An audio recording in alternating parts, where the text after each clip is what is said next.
जिसमें प्रसंग चल रहा है भूत भावन भगवान शंकर का।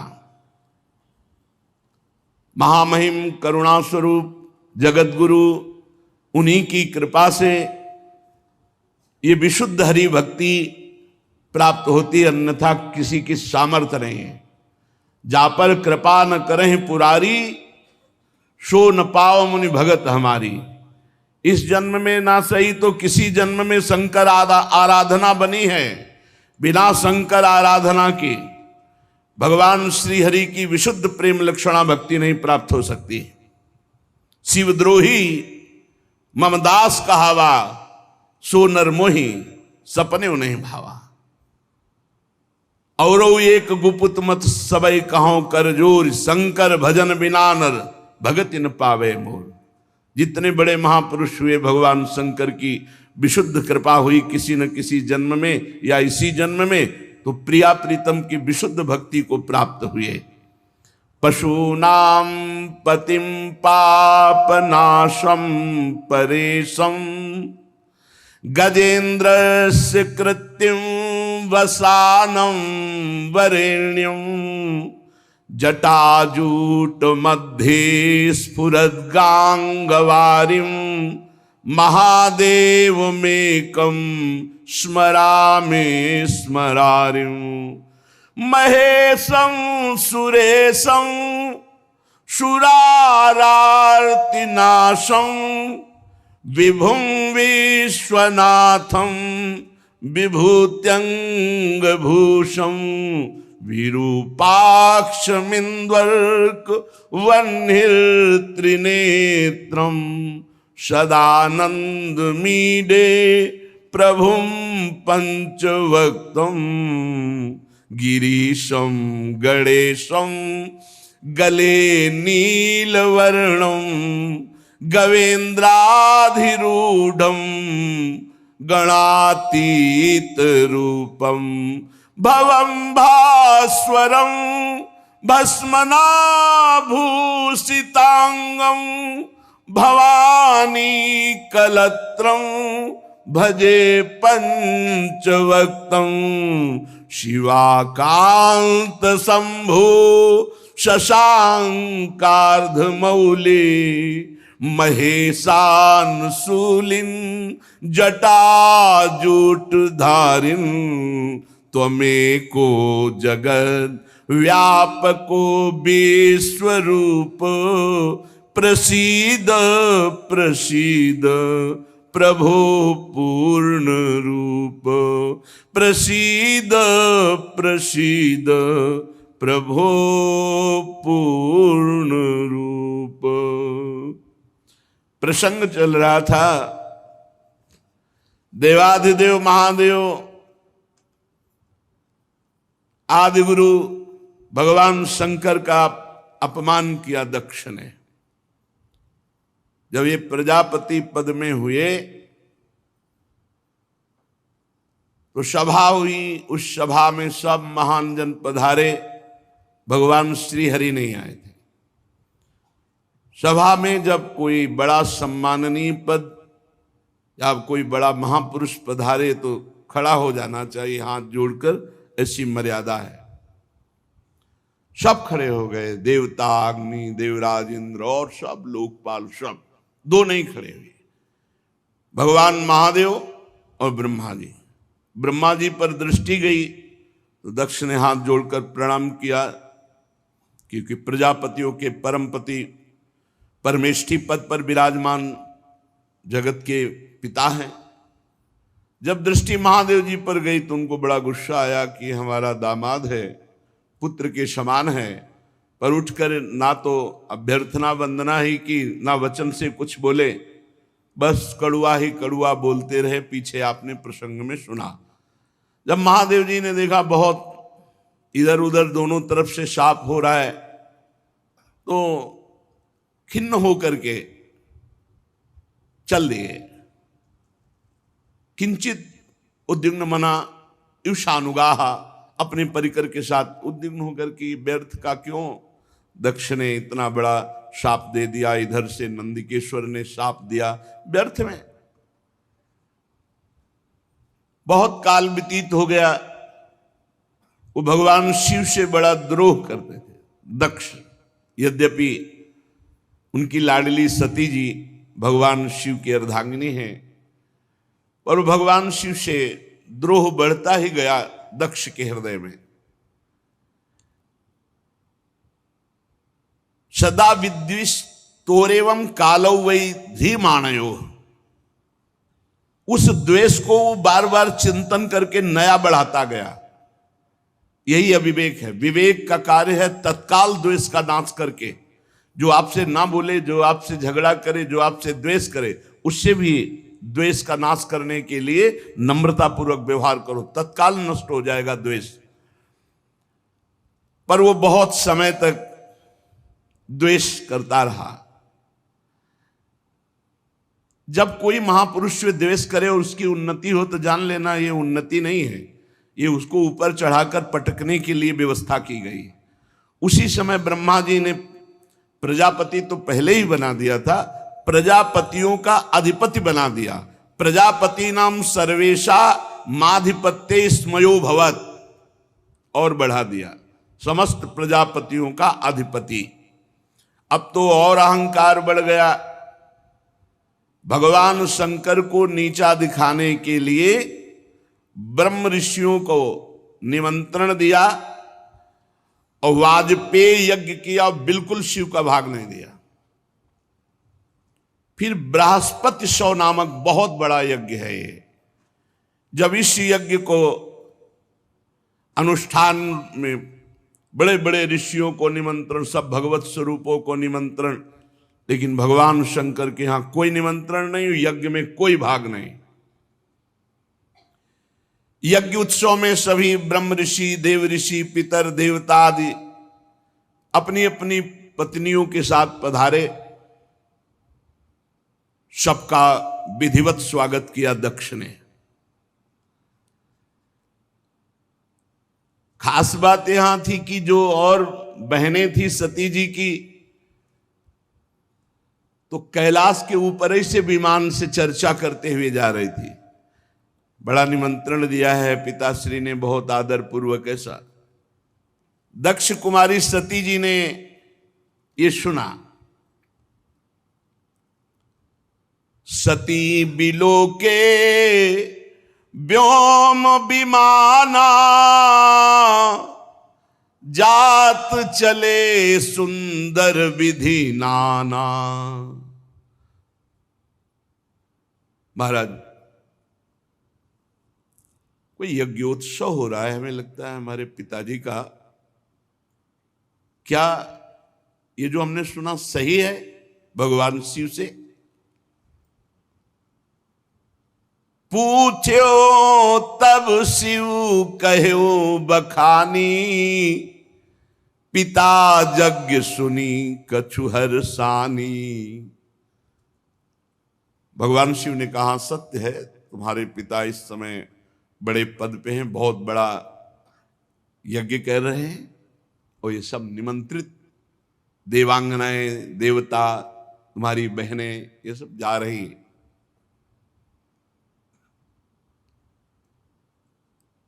कहा प्रभु मेरी भी इच्छा हो रही, मैं भी जाऊं। जो महेशु मोहिया यसु देही, कछु दिन जाई रहो मिसिए। यदि भगवान शिव की आज्ञा हो तो मैं भी उत्सव में सम्मिलित हो जाऊं, वहां जाके दर्शन करूं। पिता भवन उत्सव परम, जो प्रभु आयसु होई, तो मैं जाऊं कृपायतन, सादर देखन सोई। यदि स्वामी का करुणा में प्रभु का आदेश हो तो मेरे पिताजी के यहां बड़ा उत्सव हो रहा है, आपने ही अभी बताया, तो मैं जाऊं, उस उत्सव में सम्मिलित हो जाऊं। क्योंकि जानती भगवान शिव जाएंगे नहीं, बहुत बड़ा द्वेष मानते हैं दक्ष। तो अपने हृदय से वो इतना प्रियता है माता में, पिता में, कि अम्बा जी कहती है यदि आपका आदेश हो तो मैं जाऊं। अपने स्वामी, अपने प्रीतम से जो द्वेष करता है, अपमान करता है, निंदा करता है, शाप दे दिया, अब प्रधानता प्रीतम की होनी चाहिए या पिता पक्ष की? भगवान शंकर ने कहा, कहेहु नीक मोरेहु मन भावा, यह अनुचित नहीं नेवत पठावा। ठीक कह रहे हो, मुझे भी अच्छा लग रहा है, अपने पिता के यहां जाना चाहिए, पर उन्होंने निमंत्रण नहीं दिया। सबको विश्व में निमंत्रण दिया है, पर हमें निमंत्रण नहीं दिया।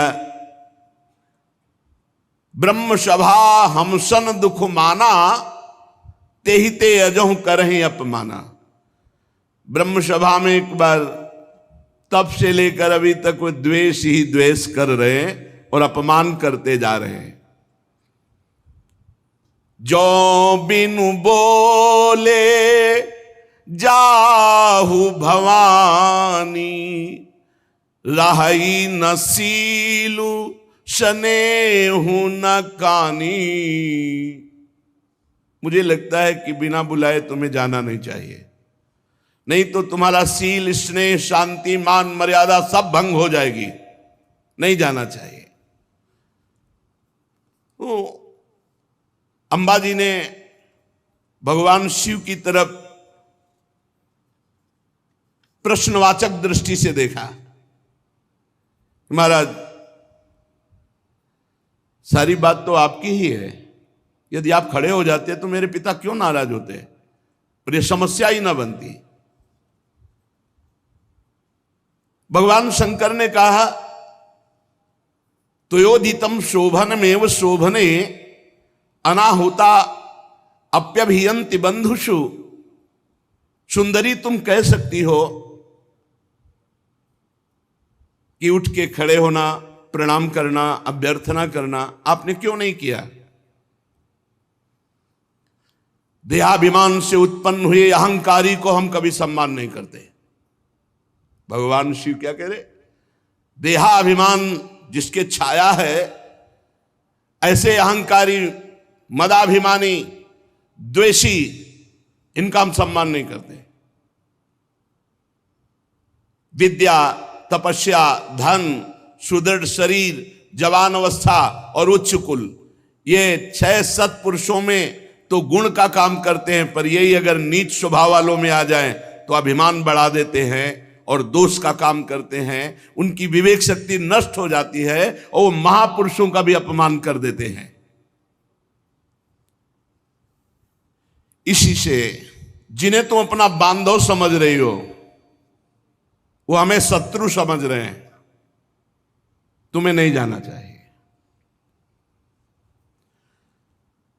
बाण से बिंदने पर हृदय में उतना कष्ट नहीं होता जब प्रियजनों के द्वारा बाणी से हृदय भेद दिया जाता है। रात दिन वो बाणी वाले दुख देते रहते हैं, पीड़ा देते रहते हैं। सुंदरी, तुम जानती हो कि तुम्हारे पिता बड़ी उन्नति को प्राप्त हैं। वे तुम्हें बहुत प्रेम भी करते थे, अब नहीं करेंगे, क्योंकि तुम मेरी अर्धांगिनी हो। तुम्हें मान नहीं मिलेगा, क्योंकि मुझसे वो द्वेष करते हैं। जीव की वृत्ति के साक्षी अहंकार शून्य महापुरुषों की समृद्धि को देखकर हृदय में संताप और इंद्रियों में वृथा होती है। अहंकारी को जैसे दैत्यगण हरि से द्वेष करते हैं, ऐसे अहंकारी महापुरुषों से बिना कारण के द्वेष करते हैं, उनकी निंदा करते हैं, उनका अपमान करते हैं। सुमध्य में सुंदरी ये सम्मुख जाना, नम्रता दिखाना, खड़े होना, प्रणाम करना, ये लोक व्यवहार है। तत्वज्ञानियों के द्वारा ये सब नहीं होता। तत्वज्ञानी बहुत अच्छे ढंग से लोक व्यवहार का निर्वाह करते हैं। क्या? वो अंतर्दृष्टि से आत्मभाव में भगवान वासुदेव का ही नमन करते हैं, किसी दूसरे का नहीं। परम पुरुष वासुदेव को प्रणाम कर लिया, सबका प्रणाम हो गया। हम देहाभिमानियों का सम्मान नहीं करते, ना देहमानी ने, जो देह अभिमानी हैं ऐसों का सम्मान नहीं करते। पदाभिमानी, देहाभिमानी, इनका सम्मान नहीं करते। भगवत ऋषि जी ने भी कहा है, भूत भविष्य लोक 14 में भये हुए हरि प्यारे, 300 व्यवहार हमारो अभिमानिन ते न्यारे। अभिमानिन, भगवान शंकर ने भी कहा। सबके अंतःकरण में विशुद्ध भगवान वासुदेव विराजमान है, उन्हीं वासुदेव का नमस्कार, सबका नमस्कार। जैसे मूल में जल चढ़ा दो सब जगह पहुंच जाता है। हम तो सिर्फ भगवान इंद्रियातीत वासुदेव को नमस्कार करते हैं, दूसरे को नहीं। इसलिए विचार करो, प्रजापतियों के यज्ञ में मेरा क्या अपराध था? मेरे प्रति कटुवाक्य, तिरस्कार, अपमान, निंदा, शाप, ये सब क्या है? दक्ष यद्यपि तुम्हारे शरीर को उत्पन्न करने वाला पिता है, तो भी मेरे से शत्रुता का भाव रखता है, इसलिए तुम्हें बिल्कुल नहीं जाना चाहिए। यदि ब्रजिष्यसि, यदि जाओगी तो मद्वचो भद्रम भवत्या न ततो भविष्यति संभावितस्य स्वजनात् पराभवो यदा सा सद्यो मरणाय कल्पते। यदि मेरी बात मान लो करके तुम नहीं जाती हो तो परम मंगल होगा, और अगर मेरी बात की अवहेलना कर दी और तुम चली जाती हो तो इतना ध्यान रखो, प्रतिष्ठित व्यक्ति का जब अपने प्रियजनों के द्वारा अपमान होता है तो उसका एक ही निर्णय निकलता है, मृत्यु। संभावितस्य स्वजनात् पराभवो यदा सा सद्यो मरणाय कल्पते, स्पष्ट भगवान शिव ने कह दिया। इसका परिणाम मृत्यु ही होगा अगर मनमानी करोगी तो। भगवान शंकर मौन हो गए। सती जी ने फिर दृष्टि से देखा, इस बार थोड़ा रुद्र दृष्टि थी, प्रश्नवाचक दृष्टि थी। इस बार मानो प्रश्न था कि हमने तो शास्त्रों में सुना है कि गुरु के यहां बिना बुलाए जाना चाहिए, पिता माता के यहां बिना बुलाए जाना चाहिए। तो यदि मैं बिना बुलाए जाती तो कोई दोष थोड़ी, शास्त्रीय दोष भी नहीं है, क्योंकि भगवान शंकर ने कहा जो बिनु बोले जाओ भवानी, राहे न सील स्नेह न कानी। तो सती जी ने मानो प्रश्न किया कि क्या अपने पिता माता के पास बिना बुलाए जाना कोई दोष है? गुरु जी के यहां निमंत्रण ना मिलने पर भी जाना चाहिए, यही मर्यादा है। ये नहीं कि तुम्हें बुलावें, प्रार्थना करें तो नहीं। जदपि मित्र प्रभु पितु गुरु गेहा, जाई बिनु बोले हूं न संदेहा। भगवान शिव ने कहा प्राण प्यारा मित्र बिना बुलाए जाना चाहिए।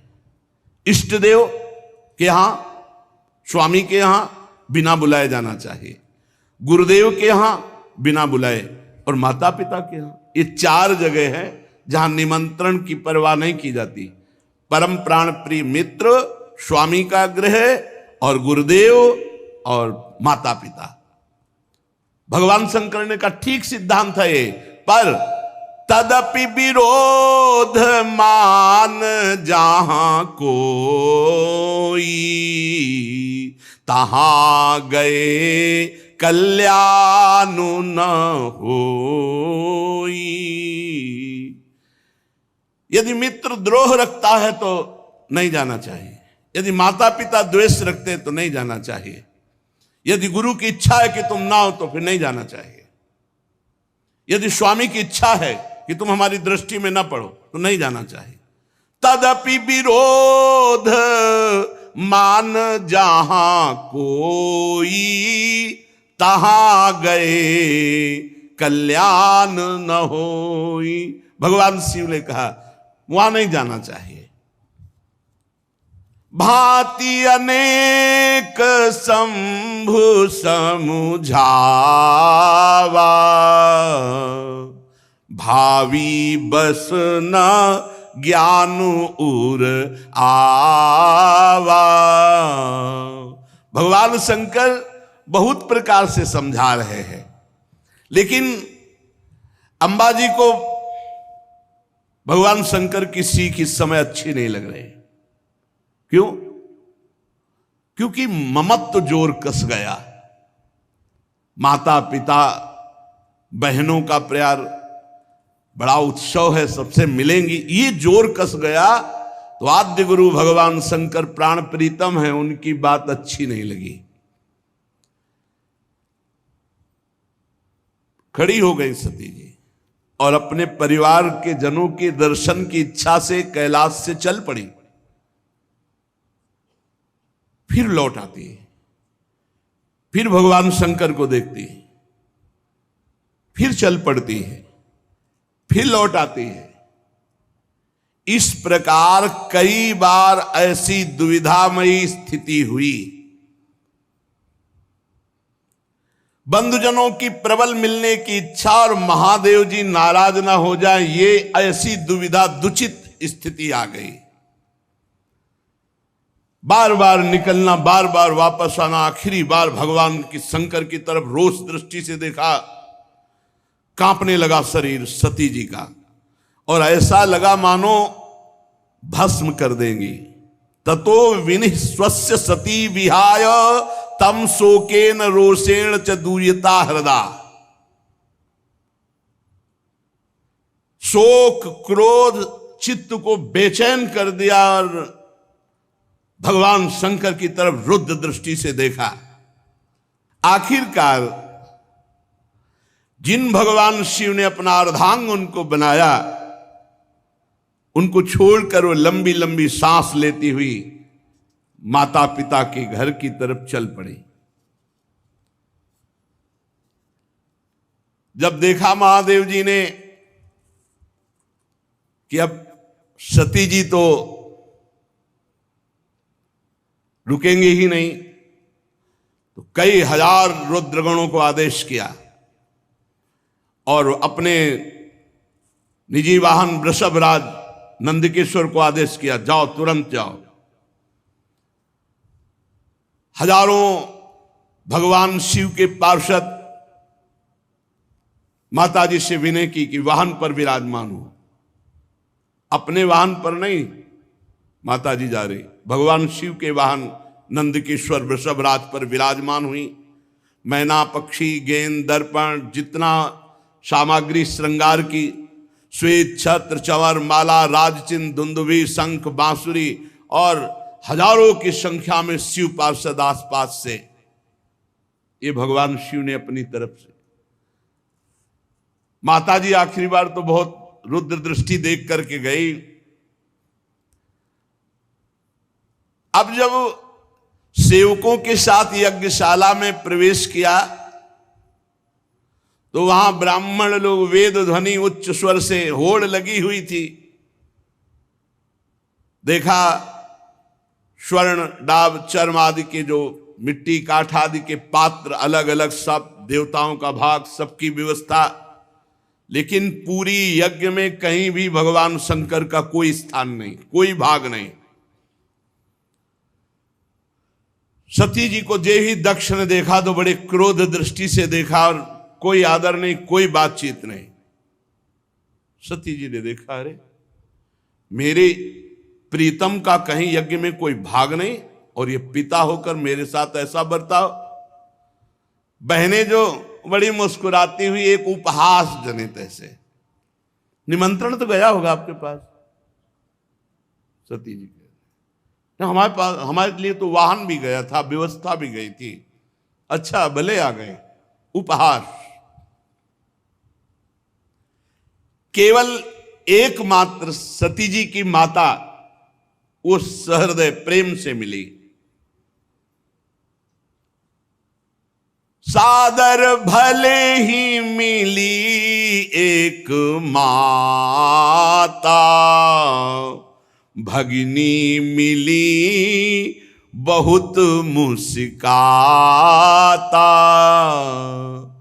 दक्ष न कछु पूछी कुशलाता। सती बिलो की जरे सब गाता। सती जाई देख्यू जब जागा। कतहु न दीख शंभु कर भागा। तब चित चढ़े जो शंकर कहेऊ। प्रभु अपमान समुझी उर दहेऊ। सती जी ने देखा कि बहनें मुस्कुरा करके मिल रही हैं। पिता तो देखते ही जल गया और भगवान शंकर का कहीं कोई भाग नहीं। बहुत क्रोध आया, मानो संपूर्ण लोकों को अंबा भस्म कर देंगी। दक्ष की तरफ देखकर कहा, कर्म मार्ग के अभ्यास में घमंडी शिव जी से द्वेष करता है। तब तक मर्यादा रहती जब तक इष्ट पर प्रहार न हो। अगर इष्ट के संबंध पर प्रहार हो तो जैसे पिताश्री कह के बात करने वाले प्रहलाद जी ने दैत्यराज कह के बात किया, ऐसे का कर्म मार्ग के अभ्यास में लगा हुआ घमंडी तो भगवान शिव से दोह करता है। लड़खड़ा रही थी क्रोध में वाणी अंबा जी की। तू पिता है, क्या तू जानता है भगवान शंकर से बड़ा कोई सृष्टि में है? नायस्ते लोके त्यतिसायनः प्रियस्तथा प्रियो देह भृताम प्रियात्मना तस्मिन् समस्तात्मनि मुक्त वैरिके रीते भवंतम कतमः प्रतीपयेत। तू जानता है जिनका न कोई प्रिय है ना प्रिय है, सदैव अपने आत्म स्वरूप में निमग्न रहते हैं, उनसे वैर किया तूने। सर्व कारण परमेश्वर भगवान शिव से तेरे जैसा घमंडी और कौन हो सकता है जो वैर करे? ब्राह्मणों, तुम लोग दोष देख रहे हो फिर भी यज्ञ करा रहे हो। साधारण पुरुष ऐसा नहीं कर सकता। जिस यज्ञ में भगवान शिव का भाग नहीं दिया गया, अहंकार पूर्वक करता है, वो यज्ञ कैसा? इसका मतलब तुम सब दंड के भागी बनोगे। खेद है, महापुरुषों का अपराध जिस सभा में होता है, सभा सहती पूरी सभा को दंड भोगना पड़ता है, पूरी सभा को। जो दुष्ट मनुष्य स्वरूप इस शरीर को आत्मा मानता है और भगवान शिव से या महापुरुषों से द्रोह करता है, निंदा करता है, उसका सर्वनाश निश्चित होता है। महापुरुष नहीं करते कुछ, उनकी चेष्टा पर ध्यान भी नहीं देते, परंतु उनके चरणों की धूल उस महान अपराधी को भस्म कर देती, नष्ट कर देती है। महापुरुषों की निंदा जैसा जघन्य कार्य इन देहाभिमानी को ही शोभित होता है। शिव, ये दो अक्षर एक बार जिसकी मुख से निकल जाए, तत्काल समस्त पापों का नाश करके परम पद प्रदान कर देते हैं। शिव, भगवान शंकर की आज्ञा का कोई उल्लंघन त्रिभुवन में कर सके?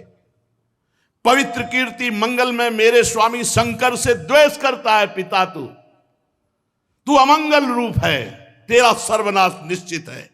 अंबा जी बोली, अरे भगवान शिव तो महापुरुषों के भी महापुरुष है, जिनका मन मधुकर ब्रह्मानंद रस में डूबा रहता है, जिनके चरणों की सेवा के लिए सनक सनंदन सनातन सनत कुमार बड़े बड़े ब्रह्म ऋषि याचना करते हैं। उन विश्वबंधु विश्वात्मा भगवान शिव से वैर तेरे जैसा अहंकारी ही कर सकता है। अरे भगवान शिव स्मशान भूमि की चिता को लगाते हैं, नरमुंडों की माला पहनते हैं, जटा बिखेरे भूत पिशाच साथ रखते हैं, पर उनके चरणों से गिरे हुए निर्माल्य को ब्रह्मा आदि बड़े बड़े देवता मस्तक पर धारण करते हैं। निरंकुश, धर्म मर्यादा विहीन, अय दक्ष, जब मेरे स्वामी ये कहेंगे आओ दक्षायणी, तो मैं सुन नहीं पाऊंगी, क्योंकि शरीर से तेरा संबंध है और तू मेरे प्रीतम से द्रोह करता है, निंदा करता है। जब अपने स्वामी की कोई निंदा करे तो शरीर में सामर्थ्य हो तो उसकी जबान काट ले, नहीं तो कान बंद करके निकल जाए। अंबा जी कह रहे करुणों पिधाय निर्याद्यत कल्प ईशे धर्मा वितर स्तृणभिर नभिरस्य माने छिंदात प्रसई रुसती मसतीम प्रभुश्चे जिभ्याम। या तो कान में अंगुली डाल करके सभा से निकल जाए और या उसकी जबान काट दे जो अपने इष्ट की, अपने स्वामी की निंदा कर रहा हो। बकवाद करने वाली अमंगल रूप दुष्ट जिभ्या को काट डाले। दोनों इस समय में नहीं कर सकती। ना कान में अंगुली डाल के यहां से जा सकती हूं और ना तेरी जबान काट सकती हूं, इसलिए मैं अपने प्राण तो दे सकती हूं। सती जी ने कहा भगवान नीलकंठ शिव की निंदा करने वाले, तेरे से शरीर संबंध रखता है कि तू पिता कहलाता है इस शरीर का। तो जैसे कोई भूल से गंदी वस्तु खा ली जाए तो उसे वमन किया जाता है, ऐसे भूल से मैं तेरे यहां पुत्री हुई हूं आकर, और तू मेरे प्रीतम का द्रोही है, इसलिए मैं इस शरीर को नहीं रखूंगी, क्योंकि शरीर तेरे से संबंध रखता है। महामुनि जिनके चरणों का आश्रय लेकर स्वरूप में रमण करते हैं, जो विधि निषेध से परे तत्व है, उन प्रभु शिव की अवहेलना। अरे अज्ञानी, तुझे पता नहीं मेरे प्रीतम शिव क्या है। पिताजी, यदि तू ये नहीं जानते हो कि भगवान शंकर परब्रह्म परमात्मा हैं, तो हमारा ऐश्वर्य भी तुम नहीं जान सकते हो। हमारा ऐश्वर्य सिर्फ आत्मज्ञानी महापुरुष जानते हैं, क्योंकि भगवान शिव सदैव वट वृक्ष के नीचे रहते हैं। चिता की राख, मुंडों की माला, चंद्रमा मस्तक पर, गंगा जी जटाओं पर, हर समय ध्यानस्थ या भगवत चर्चा परायण, कोई लौकिक सामग्री नहीं। और जो झुका उसे विश्व बंदनी बना दिया, महाऐश्वर्य में बना दिया। सती जी कहती पिताजी हमारा ऐश्वर्य अव्यक्त है, आत्मज्ञानी ब्रह्मबोध संपन्न महापुरुष हमारा ऐश्वर्य जान सकते हैं, तुम्हारे जैसे देहाभिमानी नहीं। ये यज्ञशालाओं में यज्ञान से तृप्त होकर प्राण पोषण करने वाले एक कर्मठी देवता या तुम्हारे जैसे यज्ञ करता मेरे स्वामी के वैभव को नहीं जान सकते। भगवान शंकर का अपराध करने वाले अपराधी आपके इस शरीर से उत्पन्न हुए निंदनीय देह को अब एक क्षण मुझे नहीं रखना। लज्जा आती ही मुझे इस शरीर पर कि मैं दक्ष पुत्री हूं। मेरे प्राण प्रीतम शिव का अपराध करने वाले, तुझे धिक्कार, और तेरी पुत्री कहलाने वाले शरीर को धिक्कार। अगर मैं वापस जाती हूं, भगवान शिव कहेंगे आओ दाक्षायणी, दक्ष पुत्री आओ, ये मैं नहीं सुन सकती। ये मैं नहीं सुन सकती कि भगवान शिव का अपमान करने वाले शरीर से हमारा संबंध है। उत्तर दिशा की तरफ मुख करके मौन होकर बैठ गई, आचमन किया, पीला वस्त्र ओढ़ा, आंख मूंद करके योग मार्ग में स्थित हुई। तत्काल आसन बांधकर प्राणायाम, प्राणवायु को नाभि चक्र का भेदन करते हुए उदान वायु को नाभि चक्र से ऊपर उठा करके अनिंदिता महामहिमामयी सती हृदय स्थित वायु को कंठ मार्ग से भ्रकुट के बीच में लाकर और सबके परम पूजनीय अपने प्राण प्रीतम भगवान शंकर का ध्यान, और ध्यान करते हुए अंदर से मांगा बार बार मेरा जन्म हो और मेरे पति जगत गुरु भगवान शंकर हो। अंतिम समय ध्यान में यही मांगा कि बार बार मेरा जन्म हो और हर जन्म में हमारे पति जगत गुरु भगवान शंकर हो। बस भगवान शंकर के ध्यान में तन्मय होकर सब कुछ भुला दिया। यहां तक ये भूल गई कि मैं दक्ष पुत्री सती हूं, सब विस्मृत, केवल शिव। तुरंत आग लग गई, चरणों से लेकर पूरे शरीर में आग लग गई। भगवान शिव के चिंतन में तन्मय और अपने प्राण त्यागने की जे भी धारणा की तो योगाग्नि प्रकट हो गई अंबा जी के शरीर में। हाहाकार मच गया, पूरे शरीर में दिव्य आग। समस्त देवता जो यज्ञ में सब कोलाहल मच गया, भागे सब इधर उधर भागे कि अब तो आतंक हो जाएगा, अब तो सर्वनाश का खेल होगा। क्योंकि सती जी ने शरीर छोड़ दिया तो रुद्रगण कैसे किसी को चैन से रहने देंगे। जो बड़े बड़े याज्ञिक थे उन्होंने कहा, अरे ये दक्ष के दुर्व्यवहार से कुपित होकर देवादिदेव महादेव की प्रिया सती ने अपने शरीर को त्याग दिया। अरे देखो, सारे चराचर के जीव इस दक्ष प्रजापति की संतान है, फिर भी ये कैसा दुष्ट है। अपनी पुत्री शुद्ध हृदया सती का आदर नहीं किया, भगवान शिव का ऐसा निरादर किया कि उसने प्राण त्याग दिया। बड़ी सब बातें होने लगी। अरे कम से कम जब शरीर छोड़ रही थी उस समय शंकर द्रोही रोक देता, लेकिन इसने तो बात ही नहीं की।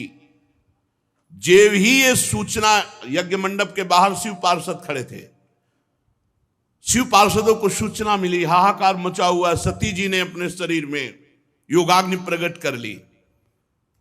अब तो उठा उठा करके पटकने लगे जितने भगवान शिव पार्षद थे, जो मिले पंडित यजमान, जो भयंकर रुद्र लीला। महाराज सर्व समर्थ भृगु जी ने देखा यज्ञ में तो विघ्न डाल दिया, तो उन्होंने अपहृतम रक्ष इस मंत्र का उच्चारण करके जय स्वाहा दक्षिणाग्नि में आहुति दी, तो रिभु नाम के महान बलवान देवता प्रकट हुए तत्काल मंत्र के बल से, और बड़े तेजों में ब्रह्म तेज से संपन्न। और उन्होंने जलती हुई लकड़ी जो मिला उठा उठा कर भगवान शंकर के गणों की पिटाई करके भगा दिया यज्ञ रक्षा के भृगु जी के मंत्र से। उधर देवर्षि नारद जी भगवान शंकर शांत बैठे हुए थे। हर हर महादेव, नारायण नारायण नारायण। भगवान शंकर ने आंख खोला, बोले प्रभु बड़ा मंगल हो गया। दक्ष ने आपका भाग नहीं दिया यज्ञ में, और माता जी से बात भी नहीं की। आपकी निंदा, आपका अपमान ना सह सकने के कारण सती देवी ने योगाग्नि के द्वारा अपने शरीर को भस्म कर दिया। और आपके पार्षद जब उनको दंड देने लगे तो भृगु जी ने रिभुओं को मंत्र के द्वारा इतना प्रबल पार्षद रूप प्रकट किया कि आपके पार्षदों को मार के भगाया वो आ रहे हैं। भगवान शंकर उस समय सती का भस्म होना, पार्षदों का अपमान, तो क्रुद्धा सुदृष्टोष्ठ पुटः साधूर्तिजटाम। भगवान शिव क्रोध से ओठ चबाने लगे और जटाएं से बिखेर ली, और एक जटा पकड़ी जो बिजली की तरह चमक रही थी और उखाड़ कर पृथ्वी पर पटक दिया एक जटा को। जे ही पटका तो इतनी जोर का अट्टहास हुआ मानो विश्व का विनाश हो जाएगा। देखा, देखते देखते जमीन से आकाश को चीरते हुए इतना भयानक वीर, इतना शरीर विशाल था कि ऐसे देखो तो छाती स्वर्ग तक पहुंच चुकी थी। 1000 भुजाएं, मेघ के समान श्याम वर्ण, जलते हुए 3 विशाल नेत्र, बाहर मुंह से निकली हुई विकराल दाढ़ें, अग्नि की ज्वाला के समान लाल लाल जटाएं, गले में नरमुंडों की माला और 1000 हाथों में 1000 अस्त्र धारण किए हुए। तम किम करोमीति गृणंतमाह बद्धांजलिम भगवान भूतनाथा। हाथ जोड़कर वो महावीर बोला, हे भूतनाथ, क्या आज्ञा है हमारे लिए। दक्षम सयज्ञम जहि मद भटानाम त्वम गणो रुद्र। भटांश को मैं, भगवान शंकर ने कहा, जाओ दक्ष, उसके यज्ञ, पार्षद, यज्ञ करता सबको नष्ट कर दो। देवादिदेव भगवान शंकर जे भी ऐसी आज्ञा दी, उस महावीर पार्षद का नाम वीरभद्र। भगवान शंकर के चरणों को स्पर्श करके, परिक्रमा करके चलने को जैसे ही अगला कदम रखा, मानो भूकंप आ गया। इतना विशाल का शरीर, ऐसा मालूम होने लगा मानो भूकंप आ गया। बड़े वेग से कुछ ही क्षण में सिंहनाद दहाड़ करते हुए यज्ञ मंडप की तरफ। 1000 हाथों में और अस्त्र तो है, भगवान शंकर का विशेष त्रिशूल हाथ में लिए हुए, मानो त्रिशूल संसार का संहारकारी मृत्यु ही त्रिशूल रूप धारण किए हो।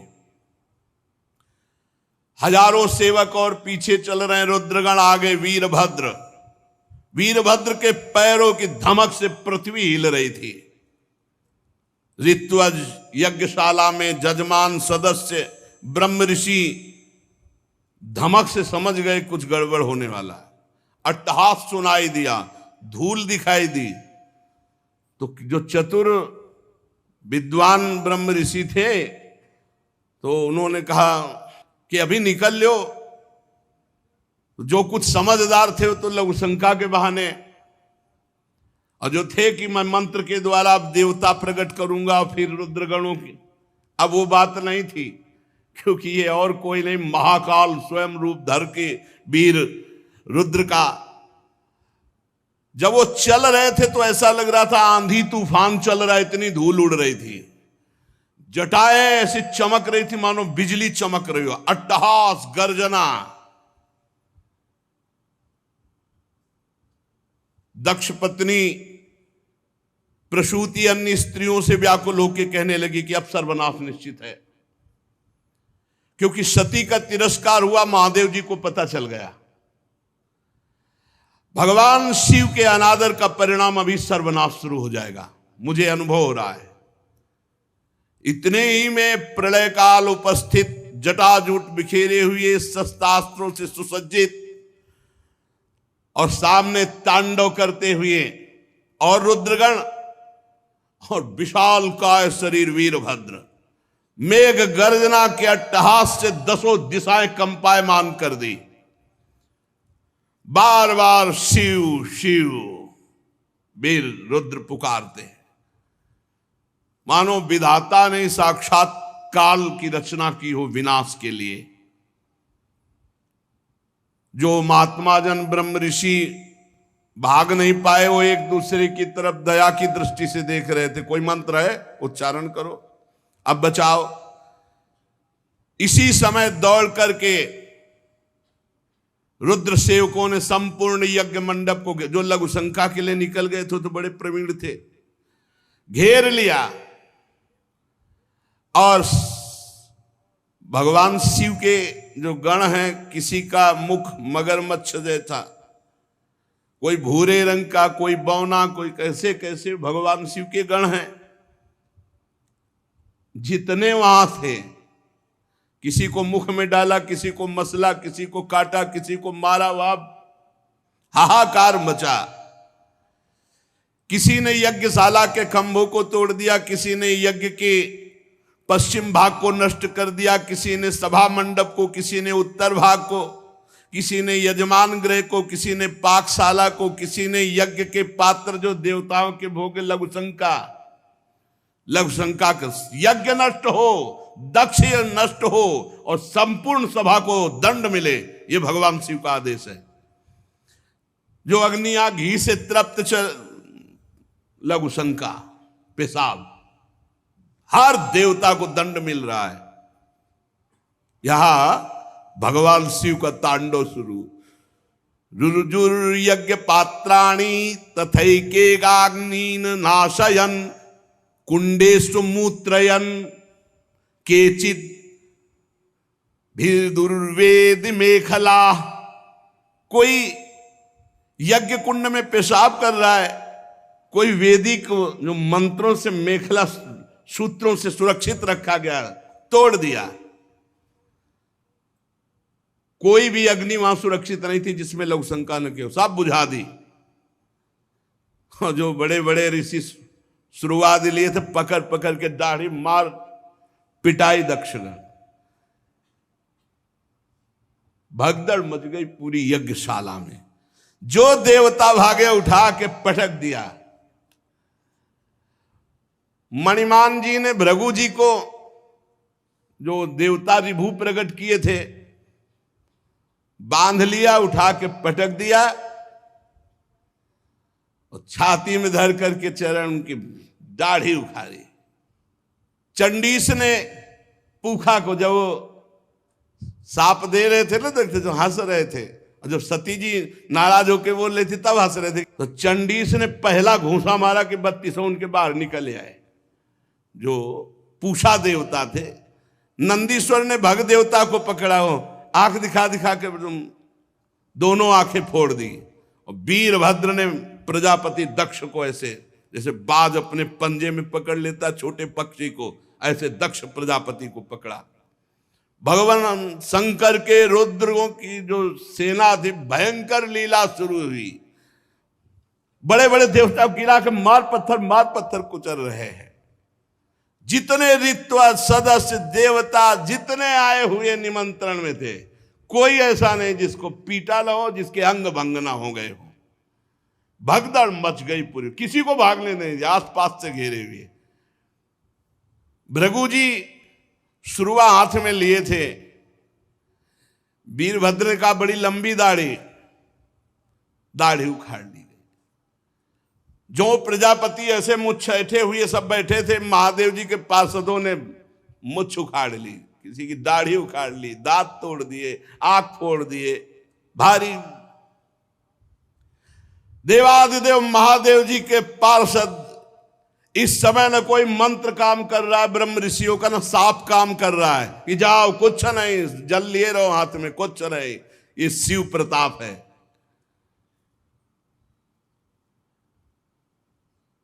महादेव जी के जो कटु वचन सुन रहे थे कानों में, काने छेद दिए। जो हंस रहे थे दांत तोड़ दिए। वीरभद्र उठा के पटक दिया दक्ष को, छाती पे घुटना रखा। पर मंत्रों से इतना सुदृढ़ यजमान को कर दिया गया था कि काल भी नहीं मार सकता अस्त्र के द्वारा। अब एक विशेष तलवार से उन्होंने,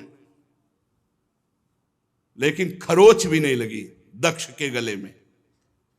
हर शस्त्र का प्रयोग किया वीरभद्र ने, लेकिन मंत्रों के बल से जजमान सुरक्षित थे। दक्ष का एक रोम भी नहीं काट पाए।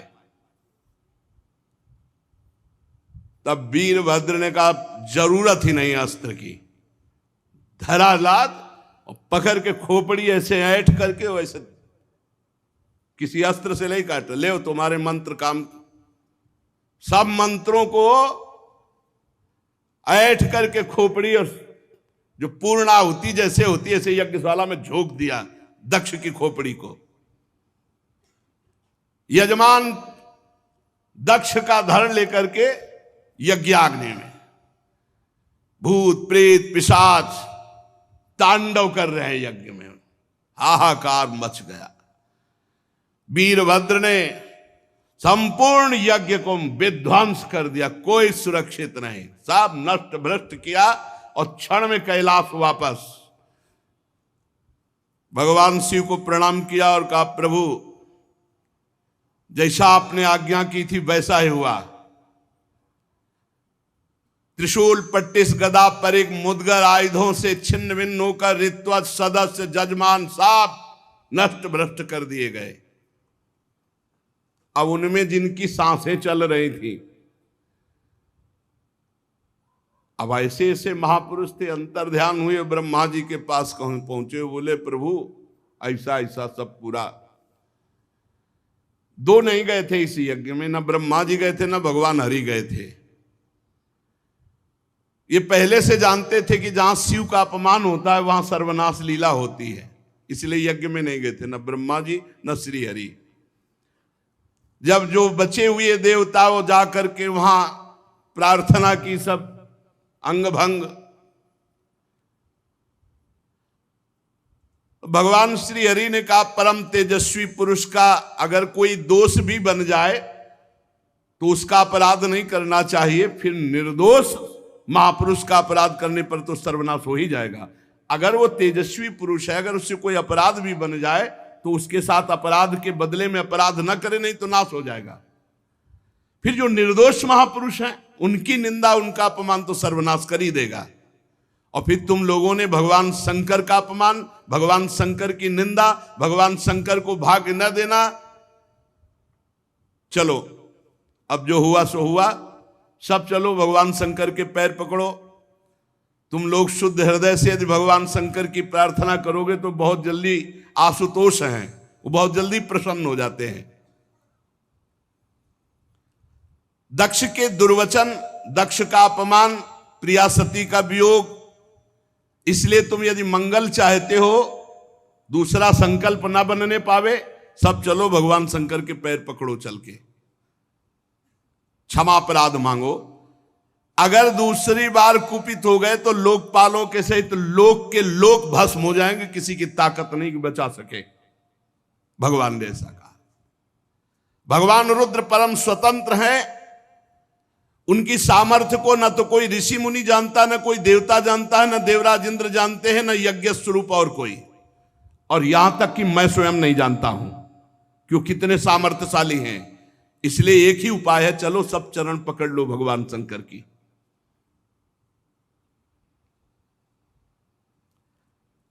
इस प्रकार जब सबको प्रेरित किया तो भगवान ब्रह्मा जी प्रजापतियों को, पितरों को और जो बचे खुचे पिटे पुटे देवता थे उनको साथ लेकर कैलाश गए। कैलाश पर्वत दिव्य औषधियों से, दिव्य मंत्रों से और योग आदि से सुरक्षित है। ऐसा नहीं कि हर कोई कैलाश में प्रवेश पा लेगा। दिव्य औषधियां, दिव्य मंत्र, दिव्य योग आदि और दिव्य देवता किन्नर गंधर्व आदि के द्वारा सुरक्षित है।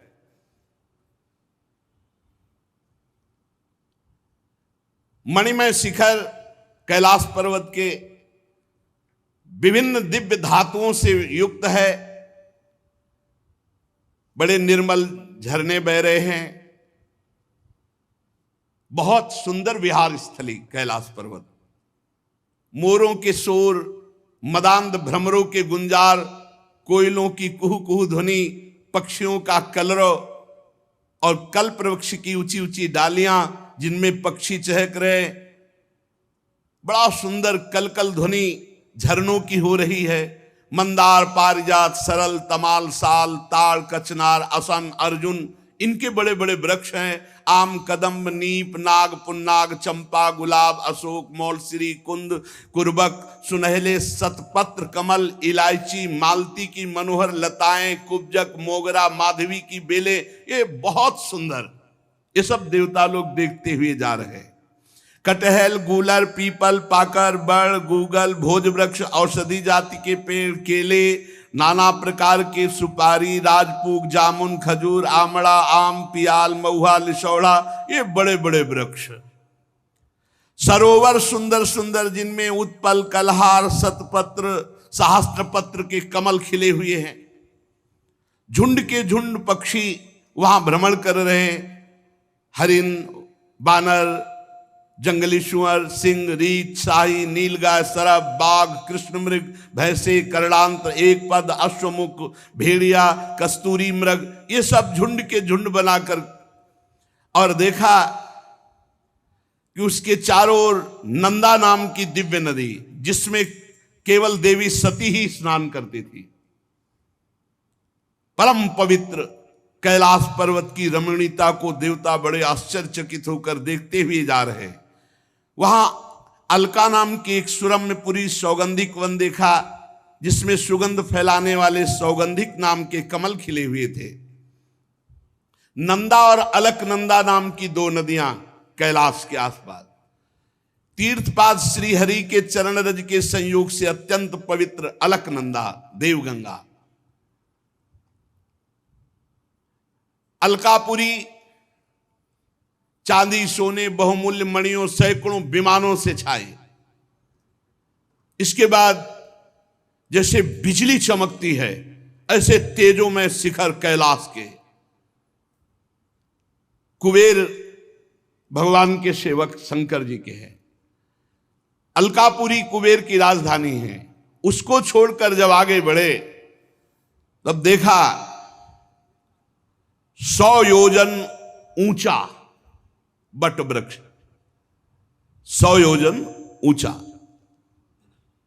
100 योजन 400 कोस, सायोजन सतोत्सेधा पादो न विटपायतः, 100 योजन ऊंचा बट वृक्ष, 400 कोस ऊंचा, 75 योजन चारों तरफ डाले, 75 योजन 75 योजन 75 योजन 75 योजन चारों तरफ, और हर ऋतु बट वृक्ष के नीचे, कहीं वर्षा ऋतु, कहीं शरद ऋतु, कहीं शिशिर ऋतु, हर ऋतु।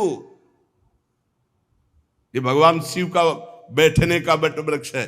100 योजन ऊंचा, 75 योजन की चारों तरफ डाले, और 6 ऋतुएं, और पूरे वट वृक्ष में एक भी घोंसला नहीं, एक भी पक्षी नहीं बैठेगा।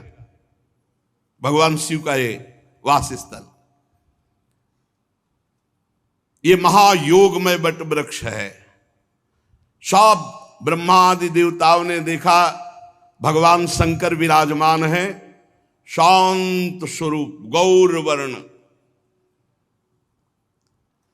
भगवान भूतनाथ का श्रीअंग बड़ा ही आकर्षणकारी गौर वर्ण। सनक सनंदन सनातन सनत कुमार और सिद्धगण और कुबेर और भी बड़े बड़े ब्रह्म ऋषि सब हाथ जोड़े बैठे हुए हैं।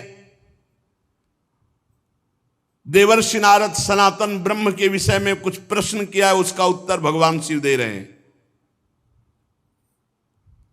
भस्म त्रिपुंड, जटा मृगचर्म, मस्तक पर चंद्रकला धारण किए हुए बैठे हुए भगवान शिव। बड़ा सुंदर रूप है ये। जो स्वरूप इस समय बताया जा रहा है, कृतोरौ दक्षिणे सभ्यम पाद पद्मम च जानुजी, ये हमारे ध्यान का विषय था। बाहुम प्रकोष्ठे क्षमाला मासीनम तर्क मुद्रया, बायां चरण दायां चरण ऐसे हिलगा हुआ है, बायां चरण दाहिनी जांग पर है,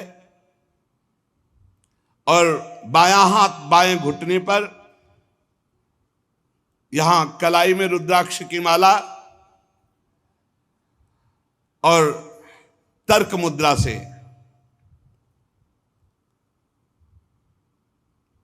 भगवान शिव ऐसे बाएं, इसमें बायां पैर दाहिनी जांग पे, दाहिना चरण हिलिग रहा है।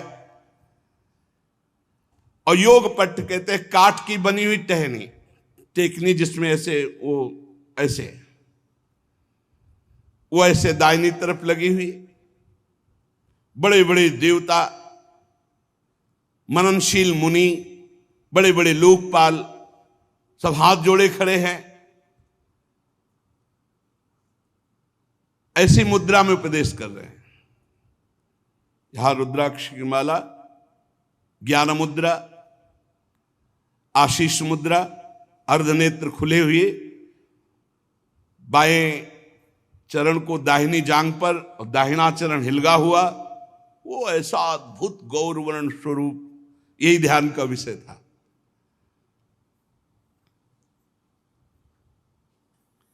समस्त देवता दैत्यों के अधिपति ब्रह्मादि सब महादेव जी के चरण कमलों की वंदना की। जी देखा ब्रह्मा जी आए, भगवान शिव आसन से खड़े हो गए और सिर झुकाकर ब्रह्मा जी की वंदना की। चारों ओर महर्षियों से, अन्य सिद्ध गणों से सब घिरे हुए महादेव जी को, और ब्रह्मा जी भी नमस्कार मुद्रा में, और भगवान शिव ब्रह्मा जी को नमस्कार। चंद्रमौली भगवान शिव बड़ी गंभीर मुद्रा में से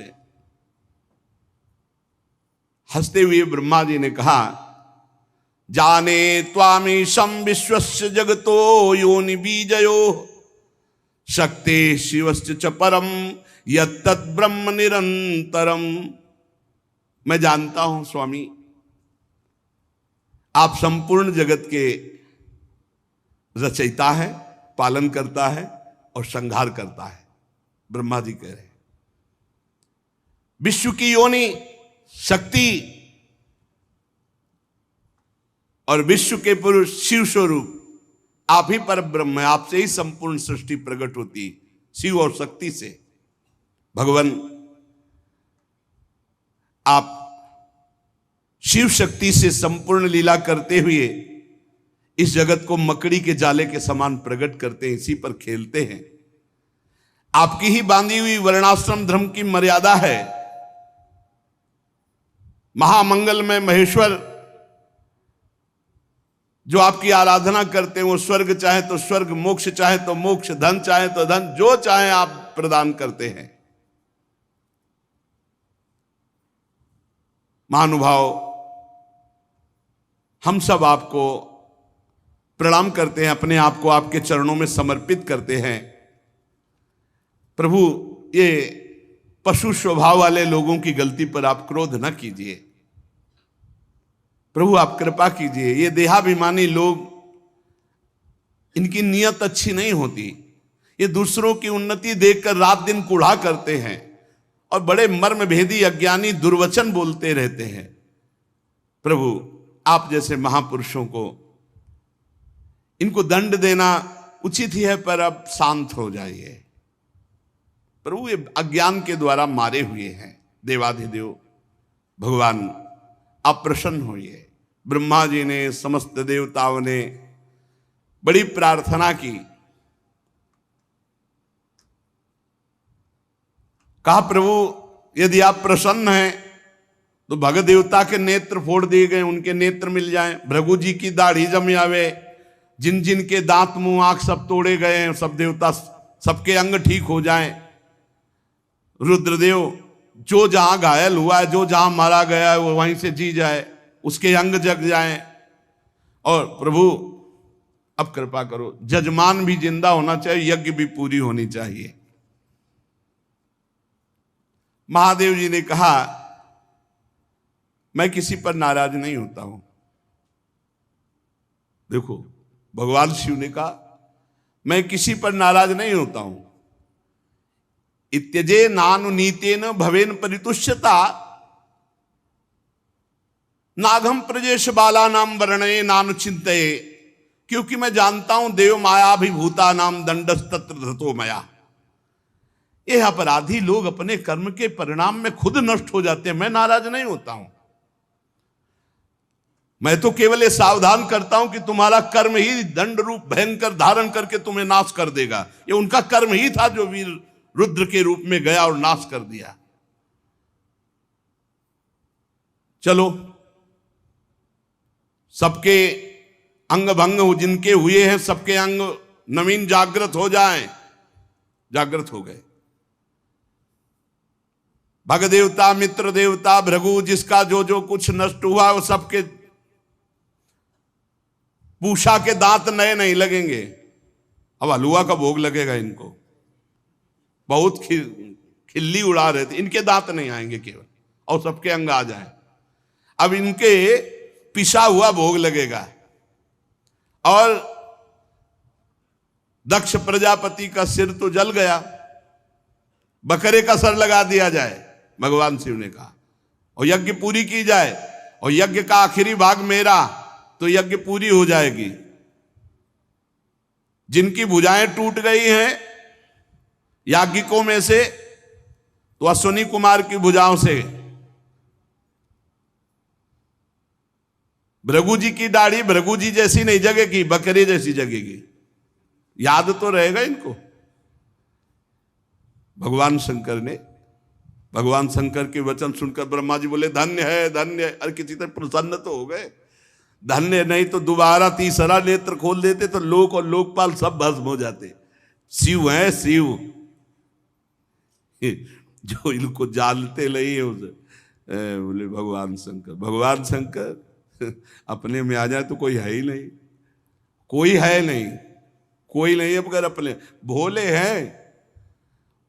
हैं बस इतनी बात समझो। इसीलिए इनकी कृपा से ही सब कुछ प्राप्त होता है। हरि की प्रसन्नता, हरि की भक्ति, हरि का प्रेम। आप जानते हो राधा वल्लभ जी कौन है?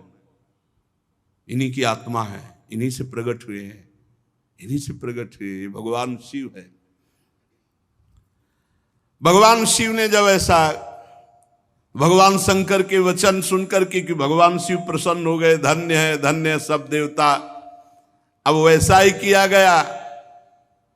महादेव जी से कहा गया कि यज्ञशाला में पधारो, तो ब्रह्मा जी लेके गए महादेव जी को यज्ञशाला में।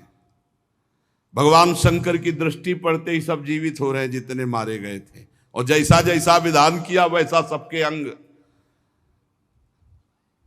अब एक जो यज्ञ पशु बकरा, वो उसका सर दक्ष के गर्दन में जोड़ा गया।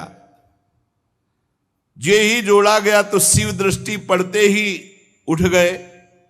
बहुत कड़ुआ बोलते थे। शिव को देखा, अब तो हृदय एकदम, महादेव जी की स्तुति करना चाहते थे, पर सती जी का स्मरण आने पर आंसू आ गए और चिल्ला चिल्ला करके वो रोने लगे। प्रेम विह्वल प्रजापति दक्ष जैसे तैसे अपने को रोका। अब बकरे की आवाज में क्या होता है स्तुति, बहुत जोर के बोलते थे। भगवान शंकर कुछ बोल ही नहीं पा रहे, तो भगवान शंकर ने सामर्थ्य दी। तब दक्ष बोले भूयान अनुग्रह अहो भवता कृतो में दंडस्त्वया मयि भृतो यद्यपि प्रलब्धा ना ब्रह्म बंधुश्चवान भगवन् नवज्ञा तुभ्यम हरेश्च कुतएव धृत व्रतेषु। भगवान मैंने अपराध किया है आपका, और आपने जो थोड़ी शिक्षा के लिए दंड दिया, इसको मैं कृपा मानता हूं। आज मेरा अहंकार नष्ट हो गया। आप और भगवान श्री हरि तो आचारहीन नाम मात्र के भी अपने जनों की उपेक्षा नहीं करते। फिर प्रभु, हम तो यज्ञों के द्वारा आपकी ही प्रसन्नता के लिए आपकी आराधना करते हैं, आप हमें कैसे भूल जाएंगे? प्रभु, आपने ही ब्रह्मा होकर सबसे पहले आत्म तत्व की रक्षा के लिए अपने मुख से विद्या, तपस्या, व्रतादि ब्रह्म ऋषियों को उत्पन्न किया। प्रभु, मैं आपके तत्व को नहीं जानता हूं। मैंने भरी सभा में आपको अपने वचनों से बेधा था, किंतु आज मैं फल पा गया। अगर आप आशीष न देते तो आज के बाद शब्द ही नहीं निकलता। प्रभु, मेरे अपराध क्षमा कर दो। पूज्यतम महानुभावों को अपने जनों के अपराध क्षमा करने ही पड़ते हैं। आप अपनी करुणा भरी दृष्टि से मुझे उबार लो। अब भी आपको प्रसन्न करने के लिए मेरे पास गुण नहीं है, बस आप अपनी कृपा से प्रसन्न हो जाओ, उदारतापूर्ण बर्ताव से प्रसन्न हो जाओ। आशुतोष भगवान शंकर प्रसन्न हो गए। उपाध्याय, ऋत्वज आदि की सहायता से यज्ञ आरंभ हुआ। ब्राह्मणों ने मंत्रों के द्वारा पूरी सब पवित्रता की, फिर यज्ञ प्रारंभ की, और फिर भगवान का आवाहन किया। पहले यज्ञ में ना तो ब्रह्मा जी आए थे ना भगवान आए थे। जब भगवान शंकर पधारे तो आवाहन जो ही किया तो उसी समय श्याम वर्ण, कमर में सुवर्ण की करधनी, पीतांबर धारण की, अनंत सूर्यों के समान दीप्यमान मुख कमल, नीली अलकावली कांतिमय कुंडलों से शोभायमान, और शंख चक्र बाण धनुष गदा खड्ग ढाल भगवान 8 भुजा धारण किए हुए वहां प्रकट हुए। हृदय में श्रीवत्स का चिन्ह, सुंदर बनमाला, उदार हास, लीला में कटाक्ष, आनंद मगन करते हुए आसपास सहस्त्रों पार्षद प्रकट हो गए जो चवन ढुला रहे हैं, कोई छत्र लिए है। भगवान पधारे। ये देख करके ब्रह्मा जी, महादेव जी, देवराज इंद्र, सब ऋषि आनंदित हो गए और भगवान को प्रणाम किया। सबकी जिह्वा लड़खड़ा रही थी। भगवान के तेज के सामने कोई बोलने में समर्थ नहीं हो रहा था। ब्रह्मा जी की भी मति काम नहीं कर रही थी, ऐसा भगवान का दिव्य रूप। दक्ष ने, ऋत्विजों ने, सदस्यों ने,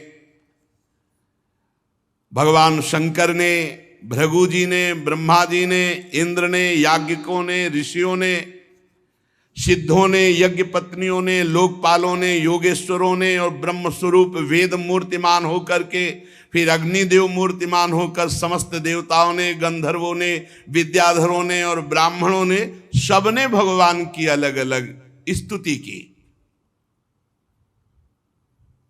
श्री भगवान ने कहा, ध्यान से सब लोग सुन लो।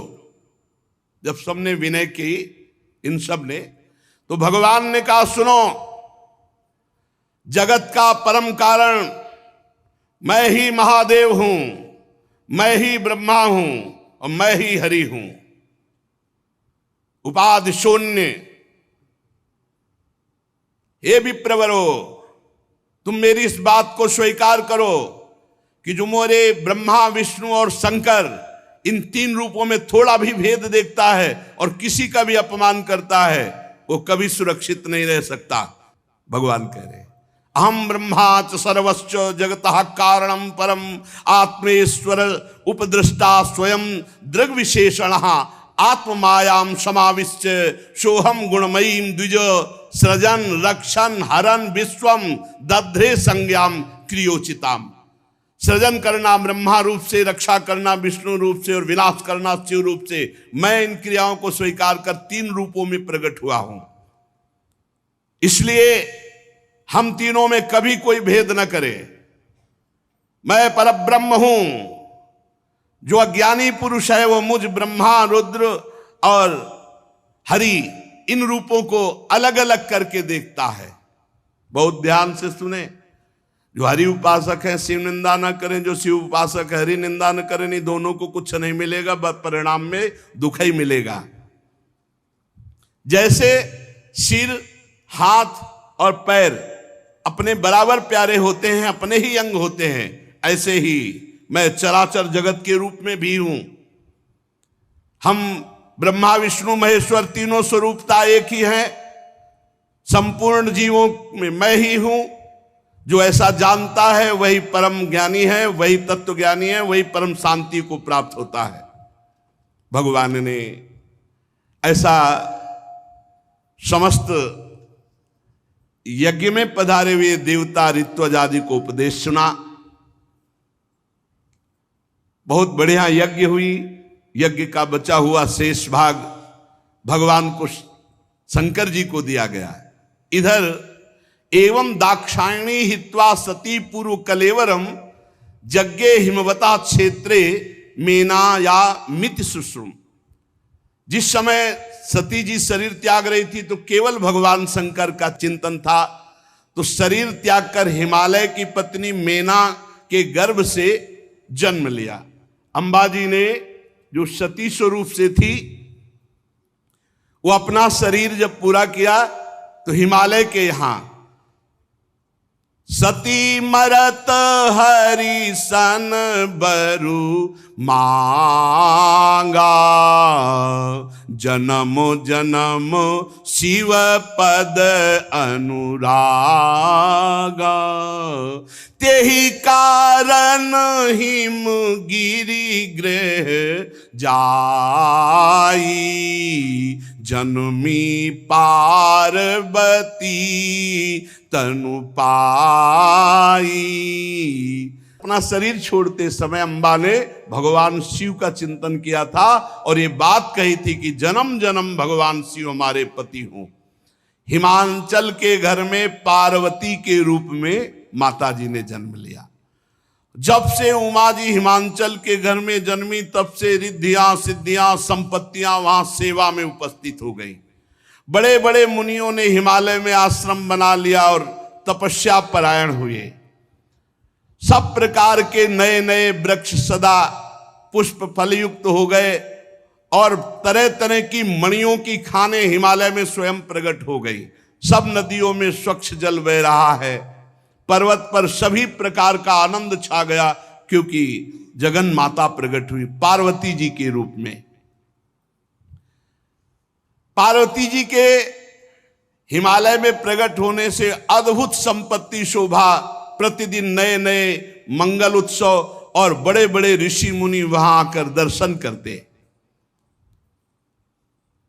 नारद जी पधारे हिमांचल के घर में।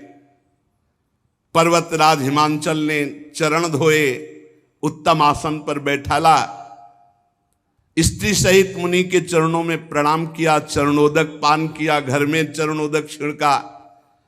हिमांचल ने कहा हमारा बड़ा सौभाग्य है प्रभु आप पधारे और प्रभु आपकी कृपा से एक तेजोमयी दिव्य पुत्री प्रकट हुई है। त्रिकालज्ञ सर्वज्ञ तुम, गति सर्वत्र तुम्हारी, कहो सुता के दोष गुण मुनिवर हृदय विचार। लाके पार्वती जी को, पार्वती जी के गुरु है नारद जी। नारद जी के सामने जगन माता अम्बा जी को, जो अभी बहुत छोटी स्वरूप में है, कन्या रूप में, प्रणाम करवाया। महाराज आप त्रिकालज्ञ हैं, सर्वज्ञ हैं, आप बताइए इस कन्या के भाग्य रेखा में क्या है। नारद मुनि ने देखा मन से, वो तो जान ही रहे कि शिव प्रिया है। तुम्हारी कन्या सब गुणों की खान है, स्वभाव से सुंदर सुशील और बहुत ज्ञान समुद्र है। लक्षण विचार के कहा इनका नाम उमा, अंबिका, भवानी ऐसे नामों से पुकारी जाएंगी। ये बड़े शुभ लक्षण हैं। और महाराज ये पति को बहुत प्यारी होंगी और इनके पति अचल अविनाशी सुहाग, बड़ा यश फैलेगा आपका। सारे जगत में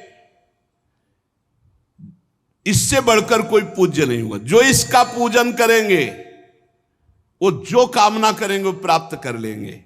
देवी है, आद्या शक्ति। तुम्हारी पुत्री के सहारे पतिव्रत रूपी तलवार की धार पर नारियां चढ़ जाएंगी। पर्वतराज क्या वर्णन करें तुम्हारी कन्या के भाग्य। हाँ, आप कुछ दो चार अवगुण दिखाई दे रहे हैं। सावधान हो गए हिमालय। आपने सब सद्गुण वर्णन किए, आपने कहा अवगुण। अवगुण क्या है? बोले ध्यान देकर सुनो। अगुण अमान, मातु पीतु हीना, उदासीन सब संशय छीना, जोगी जटिल अकाम मन, नगन अमंगल वेश, अस स्वामी यही का मिली, परिहस्त असिरेख। और तो सब ठीक है। इसका जो पति होगा गुणहीन, गुणहीन का मतलब त्रिगुणातीत, सतोगुण रजोगुण तमोगुण से परे, मानहीन अर्थात आत्मस्वरूप, माता पिता विहीन, इनके कोई माते पिता नहीं, इनके कौन माता, जगत के माता पिता तो आप है। और उदासीन, किसी से मतलब नहीं, और लापरवाह, परम स्वतंत्र, बेपरवाह, जोगी, जटाधारी, काम है ही नहीं हृदय में, दिगंबर रहते हैं, कभी बागंबर धारण कर लेते हैं। बस एक ही कमी है, पति ऐसा मिलेगा और तो सब ठीक है।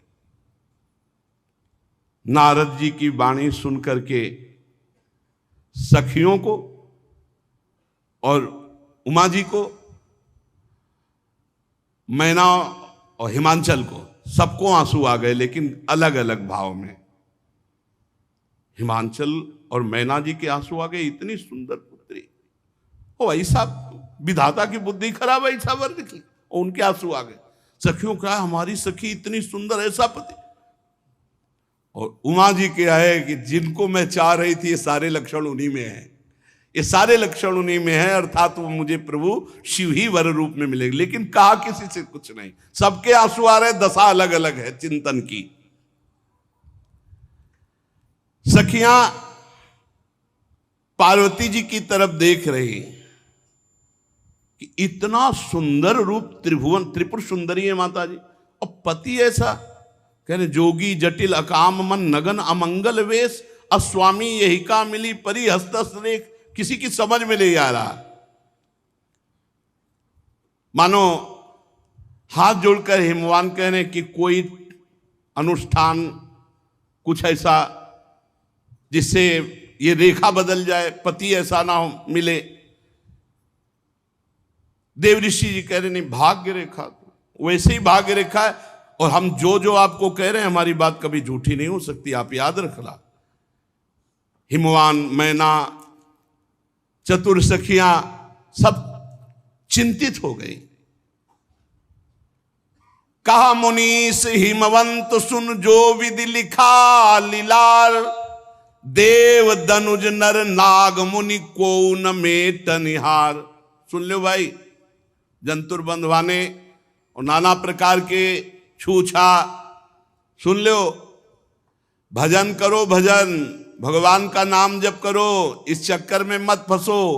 कहा मुनीस हिमवंत सुनु, जो विधि लिखा लीलार, देव दनुज नर नाग मुनि को न मेट निहार। ये मारे घूम रहे, सोच रहे कि हम पापाचरण करें, मनमानी आचरण करें, और कोई जंतुर बांध देगा, कोई छूछा कर देगा, कोई हवन करवा देगा, कोई राख दे देगा। अरे अब तो पूछो नहीं, भरमार लगी, भरमार लगी। कहे मुनीश हिमवंत सुनु, जो विधि लिखा लीलार, देव दनुज नर नाग मुनि को न मेट निहार। बस ये बात सुन, तो फिर जो हमारे भाग्य में लिखा है उसको भोगना पड़ेगा। गीता में भगवान कह रहे अवश्य में भोक्तव्यम कृतम कर्म शुभाशुभम, कोई उपाय नहीं। बोले है, तदपि एक मैं कहूं उपाई, होई करे जो दैव सहाई। क्या? यदि तुम्हारी पुत्री के भाग्य रेखा में जो लिखा है, अगर उसको बदलना है तो जो तप करे कुमारी तुम्हारी, तो भावी मेटी सके त्रिपुरारी। एक उपाय, और ये हम सदैव कहते रहे, भजन और तपस्या में इतनी सामर्थ्य, उसे नष्ट किया जा सकता है प्रारब्ध को, पर अगर उसको नष्ट करने की कोशिश करे तो भगवत प्राप्ति रुक जाएगी। इसलिए बड़े बड़े संत भजन के प्रताप से भारी दुखों को सहकर और भगवान को प्राप्त हुए। बड़े बड़े संतों को देखा जिनके संकल्प में अमोघ सामर्थ्य, 8-8 घंटे गंगा जी में खड़े होकर भजन करते, कछुआ ने काटा, घाव बना, कुछ दिन बाद कीड़ा पड़े, पूरे पैर में कीड़ा पड़ गए, पधार गए।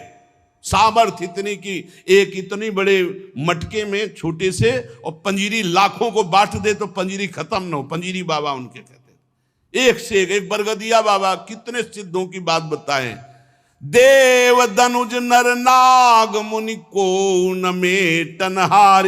एक उपाय, जो तप करे तुम्हारी कुमारी, भावियु मेट सके त्रिपुरारी।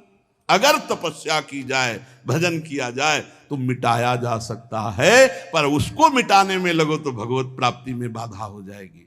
इसलिए भगवान वशिष्ठ जी इतने बड़े महापुरुष हैं, वो कह रहे सुनहु भरत भावी प्रबल, भावी प्रबल बिलखि कहो मुनिनाथ, हानि लाभ जीवन मरण जस अपजस विधि हाथ। हमें तो समझ में नहीं आया आज तक नहीं समझ में आया। अरे भैया, यहां अंबा के लिए कह रहे, जो तप करे कुमारी तुम्हारी, भावी उमेट सके त्रिपुरा। तपस्या भजन, आपने पाप किया है तो आपको तप करना होगा, आपको भजन करना होगा, आपको प्रभु की शरण में जाना होगा। इसके सिवा हमने आज तक शास्त्रों में उपाय नहीं पाया। ये जो कुछ ऐसा है, या तो तुक्का लग जाता है, किसी का पुण्य बल से ठीक हो गया तो तुक्का लग गया, और नहीं तो भाई हमारी मान्यता में नहीं है। हमारी मान्यता, शास्त्र की मान्यता, संतों की मान्यता नहीं है। बड़े बड़े सिद्धों को देखा है अपने शरीर में भोग भोगते हुए, जिनमें इतनी सामर्थ्य है। पूज्य बाबा उड़िया बाबा और हरि बाबा गए, 108 गोपाल शास्त्र नाम और गिरिराज जी की 3 परिक्रमा लगाते। 108 गोपाल शास्त्र नाम का पाठ और गिरिराज जी की 3 परिक्रमा, और लकवा मार गया, पैरालिस कहते। तो उस गए बाबा और कहा कि अरे बाबा क्या आप लीला कर रहे हो, आप संकल्प करो तो भारत का पूरा ये पैरालिसिस खत्म हो जाए। आप, उन्होंने कहा ब्रह्मास्त्र का प्रयोग बाबा मच्छर मारने के लिए नहीं होता, और आप हमारी परीक्षा के लिए ऐसा कह रहे हो, आप भी ऐसा नहीं करोगे। तो हंस दिए। अरे भजन का प्रयोग रोग नष्ट करने के लिए नहीं, ये तो भवरोग नष्ट करने के लिए। जाहि जिसके जानने के बाद, जिसके पाने के बाद कुछ पाना बाकी ना रह जाए, वो भजन का प्रयोग है। जा सुनाम भव भेषा झरन घोर त्रिशूल, जिनका नाम इस भवरोग की औषधि। इसलिए भ्रमित मत हो, भगवान का नाम जप करते हुए जो दुख मिले उनको सह जाओ। भगवान के लीला चरित्रों का गायन करो, श्रवण करो, जिससे इसी जन्म में भगवत प्राप्ति हो जाए।